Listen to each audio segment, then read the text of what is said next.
नमस्कार, मी प्रभाकर लोंढे, खडतार प्रवास वर्तमानपत्राचा तथा खडतार प्रवास यूट्यूब चॅनलचा मुख्य संपादक। आज आपण धाराशिव शहरामध्ये जनता बँकेच्या समोर आहोत। या ठिकाणी मला अचानक सिद्धार्थ बनसोडे SC कॅन्डिडेट आणि हे 15 प्रभागमधले एक उमेदवार आहेत। हे पूर्वीचे बांधकाम सभापती होते आणि अत्यंत चांगल्या पद्धतीनं काम केले।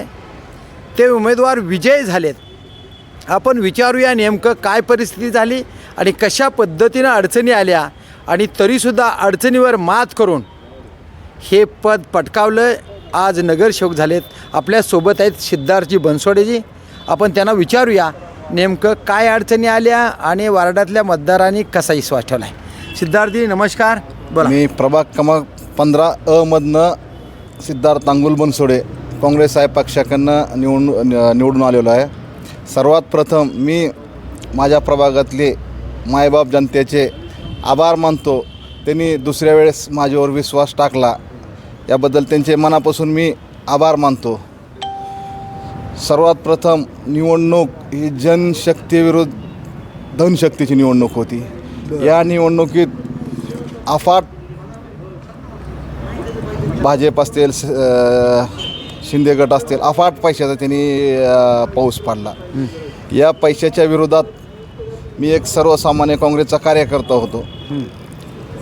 कारण यावेळेस लोकांनी मला निवडून जे दिलं की या शहरामध्ये मी रमाई आवास योजनेच्या मार्फत यात 3,500 लोकाला पैसे देऊ शकलो। घरं पूर्ण झाले त्यांची 3,912 एवढ्या लोकांना 3,500 लोकाला मी घरात देऊ शकलो रमाई आवास योजनेमार्फत। आणि माझ्या भागामध्ये आजूबाजूचे जे भाग होते, ह्या भागामध्ये मी विकास कामं केली। या कामाच्या जीवावर येथील भीमनगर असतील, बौद्धनगर असतील, येथील लोकांनी माझ्यावर विश्वास दाखवला आणि या विश्वासावर मी निवडून आलो आणि यानंतर याच्या दुपटीनं मी काम करीन। सर, तुमचं सीटच गेलं होतं असं लोकांचं मत होतं। म्हणजे एवढी पैशाची धार होती की सीट गेले, आमचे सीट लागले असे माणसं अक्षरशः नाचण्याच्या मार्गावर होते। तरीसुद्धा जनतेच्या हा कौल, मला वाटते तुम्हाला 56 मताचीच फक्त लीड मिळाली, 74 मताची मिळाली, 74 मताची मिळाली। पण तुम्ही कटक्ष निवडून आलात। काय वाटत होतं बरं तुम्हाला?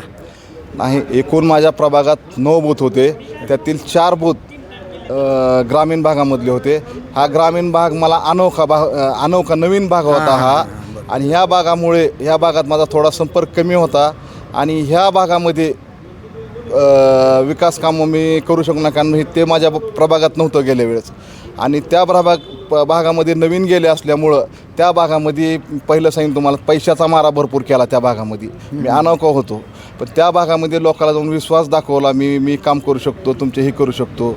पण तरी त्या लोकांनी एवढं बी काय नाराज केलं नाही, मायनस बी झालं असं, पण तरी त्या भागामध्ये मी सर्वात प्रथम जास्त काम करणार आणि त्या पुढच्या वेळेस त्या भागातनं लीड घेऊन दाखवणार मी। बरं, पक्षाची माणसं साहेब आपले 10 माणसं असताना सुद्धा अवघ्या 3 वरच विजय मिळाला। तुमचं सीट 100% येणार ही सगळ्या लोकांमध्ये चर्चा होती। तरीसुद्धा तुम्हाला काठ्याची टक्कर करावी लागली। तुमचं सीट आलं, पण तुमच्याबरोबर 2 आले फक्त। म्हणजे पहिल्या 2 मध्ये एकाचीच वाढ झाली। म्हणजे काँग्रेसची अधोगती व्हायली का प्रगती व्हायली, नेमकं काय? नाही, पहिले 2 होते, 200 आम्हाला अपेक्षित होते, 7-8 आमचे येतील। पण तुम्हाला म्हणलं तसं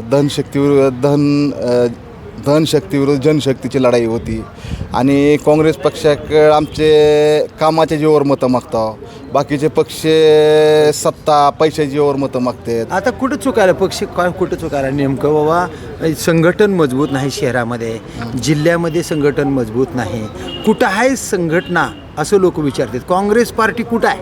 कारण यावेळेस काँग्रेस पार्टीचा कुठंच सिम्बॉल तेवढा झळकला नाही, तुमचा वार्ड सोडला तर। नाही, आहे शहरामध्ये। ह्याच्यानंतर काय आमच्या चुका झाल्या असतील, पण येत्या काळामध्ये आम्ही बांधणी करून जिल्ह्यामध्ये काँग्रेसचं पूर्ण नाव करून, कारण 10 वर्षाखाली आमचे जिल्हा परिषद होती, त्याच्या अगोदर धाराशिव नगरपालिकेमध्ये आमचे नगराध्यक्ष काँग्रेसचे झालेले आहेत। काय थोडीफार मतभेद असतील ते मतभेद मिटून येत्या काळामध्ये आम्ही काँग्रेसचं वर्चस्व वाढवू आणि काँग्रेसची संघटना पूर्ण जिल्ह्यामध्ये बांधू आम्ही। तुम्ही वैयक्तिक आता सभापती होतात आणि काँग्रेसकडं आता एक तुम्हाला चेहरा म्हणून ओळखतात, काँग्रेसचा चांगला चेहरा म्हणून. तुम्ही काँग्रेस वाढवण्यासाठी वैयक्तिक काय करणार? आणि तुम्ही मागासवर्गीय काँग्रेस पक्षाचे जिल्हाध्यक्ष सुद्धा आहात, तुम्ही काय करणार नेमकं? नाही, मी मागासवर्गीय असं म्हण कुठेही करत नाही. बरं. जिल्ह्यामध्ये मी सर्व जाती धर्मामध्ये सर्व जाती धर्मामध्ये काम करतो. त्या असं संघटनेचं नाव अध्यक्ष आहेत म्हणून आहे, पण मी असं मागासवर्गीय म्हणून हे करत नाही. आता शहरातनं मला बऱ्याच ठिकाणी फोन यायचे, समजा वरच्या भागातून यायचं, इकडल्या भागात. मी म्हणत नव्हतं मी फक्त दलित वस्ती भीमनगरचा नगरसेवक आहे, असं कधी म्हणलं नाही. आणि ह्याप्रमाणेच आम्ही शहरामध्ये म्हणा, जिल्ह्यामध्ये म्हणा, पूर्ण ताकदीनं काम करू आणि काँग्रेस संघटना जेवढी मजबूत करता येईल त्या पद्धतीने मजबूत करू. काँग्रेसचे विचार आम्ही गावोगाव पोचून काँग्रेस कशी मजबूत होईल ह्या पद्धतीने ह्या पुढच्या वाटचाली असतील आमच्या. आत्मपरीक्षण नावाची एक बैठक असते, असते. तुम्ही पक्षीय म्हणून तशी बैठक लावून आपल्या कार्यकर्त्याची एक पुनर्बांधणी करण्यासाठी अशी बैठक लावणार आहेत का? नाही, आमचं आता सगळ्या ज्या भेटीगाठी चालू आहे, सगळ्याला भेटायला चालू आहे. जे आमचे कमी मतानं काय उमेदवार पडले आहेत सांगून त्यांना त्यांचं खचू नको सांत्वन करायचं चालू आहे त्यांना. आणि येत्या काळामध्ये अजून त्यांना पुढच्या ह्याच्या भविष्यामध्ये ताकदीनं लढण्याचं आम्ही त्यांना प्रोत्साहन देऊ. तर हे आहेत सिद्धार्थजी बनसोडे. पक्षाची बांधणी आम्ही लवकरच सुरुवात करणार आहेत आणि नवीन अनोख्या भागामध्ये जे माझ्यावर विश्वास नव्हता त्या भागामध्ये मी विश्वास संपादन करण्यासाठी यापेक्षा दुप्पट काम करणार आहे. आणि पक्षवाढीसाठी आम्ही काम करून सत्ता काँग्रेसच्या ताब्यामध्ये कशी येईल याच्यासाठी वारंवार बैठका घेऊन पक्षाला मजबूत करणे आणि पडलेले उमेदवार उद्या पडणार नाहीत म्हणून पुन्हा अजून त्या उमेदवारांनी नवे उमेदीने काम करावे म्हणून आम्ही त्यांचं सांत्वन करणार आहेत आणि पक्ष बांधणीचं काम करणार आहेत. माझ्यावर जो विश्वास मतदारांनी दिला आहे तो विश्वास मी ढळू देणार नाही असंच त्यांनी सांगितले.